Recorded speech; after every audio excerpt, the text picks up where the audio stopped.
Chloe, otherwise known as Princess Aspien, and welcome to my channel.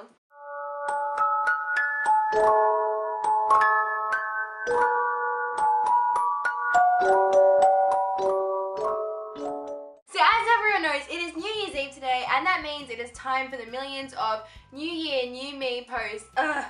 Cringe. Me particularly, I've never been one to participate in this whole New Year, New Me, New Year's resolution thing because I find it ridiculous. Like, why is it that the entire world decides that this one singular day is going to determine the rest of that year? Because of one small date on a calendar, the whole world will change. Miraculous things aren't going to happen just because a clock ticked over, because you're writing new dates in your calendar. Why do people think that the only time that you're able to make a change in your life is this one day? The sun does the same thing, the earth does the same thing, everything still spins the same way. I don't know how it all works, but I'm assuming there's no difference. So yeah, I've never done New Year's resolutions because of all those reasons. Also, I never seem to be able to keep it. So planning and organizing and working towards goals has never really been my strong points. I mean, in my head, I've always got these massive plans and these massive aspirations. But for some reason, I always kind of just like zone out before I'm able to actually reach that destination, that goal that's inside of my head. They get lost or become unimportant to me, or I simply just completely forget about them. Or for some reason, I just can't find the motivation to do it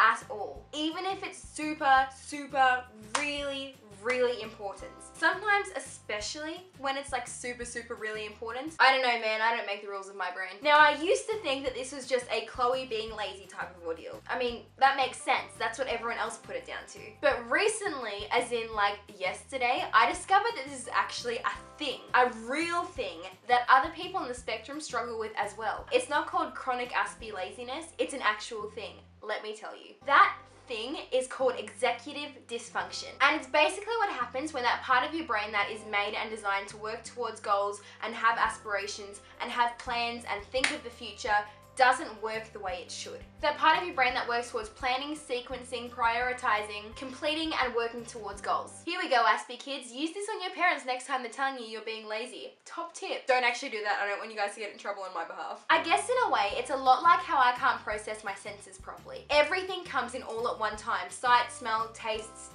touch, those, you know, the 5 things that you learn at school, which I can't remember, they all come in at the same time. And it's really hard for me to make sense of it all and what's coming from where and what sense is feeling what. Likewise with executive dysfunction, there's no real hierarchy of the order of plans. Like, inside of my head, staying up late and watching reruns of Little House on the Prairie until 4 o'clock in the morning is just as important as going to bed early, eating well, and studying. And it's not because I'm being lazy, or it's not because I'm going, oh, I would prefer to do this. I just literally can't figure out the difference until someone says it, I guess. And when I do come up with a goal, when I do have something that I'm really struggling to work towards, the steps that lead up towards it kind of just jumble together. They get all lost in this big tight ball, and there's no real sequencing and there's no real order of anything. It's just kind of all mixed up. It's kind of like when you go into your bedroom to go and get something, but then you walk in there and you're just standing there for a solid 2 minutes because you can't remember what you went in there to get in the first place. Please tell me that's not just me. I guess that's why New Year's resolutions never really works for me.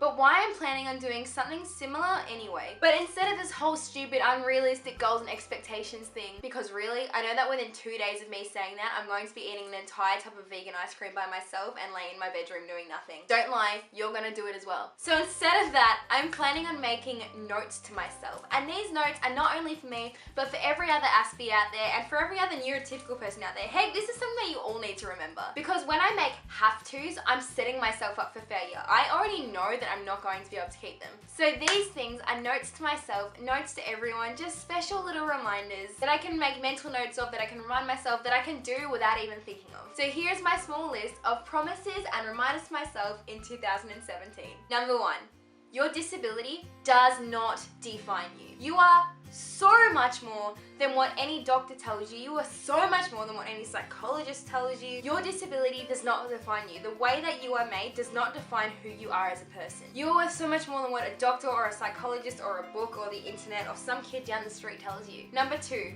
be kind to yourself. This is a really simple one, but it's something that we all really need to remember. You're a human being. You're going to make mistakes, but that does not mean that you are any less amazing. That does not mean that you are any less loved or perfect or anything. Think about the way that you would treat your favorite person, or I guess in my case, think of the way that you treat your favorite animal. and treat yourself the same way. Love yourself the same way that you would love your dog or your cat or your horse or your mum or your dad. It's so important to remember this. Remember this year to take time out for yourself, treat yourself nicely, and go easy on yourself. Just because you might not be able to do what someone else can do, just because you might not be able to do what your sister or your brother or your best friend can do, does not mean that you are any less amazing. You have got amazing skills, amazing capabilities, and just because you might not be able to do what someone else can do, doesn't mean that you can't do something else that's equally or even more amazing. And number 3, and this is one that I think all of you have heard me say before because it is my main quote on my blog and my YouTube channel and my Facebook page, just because you're different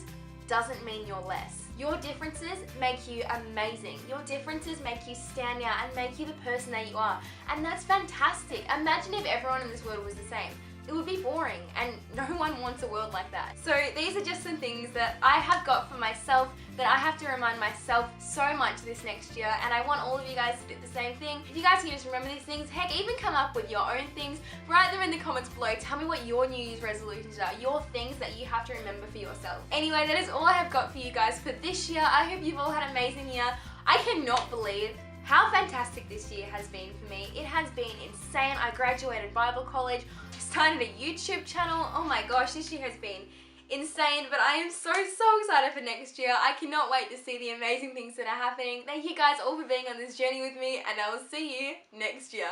Bye! And I just think it is the cutest thing ever. It's just, like, you just like wrap it around yourself, and it's got a little cat ear thingy on it, and I just think, isn't that just like, this is just like the cutest thing ever. I'm just obsessed with this.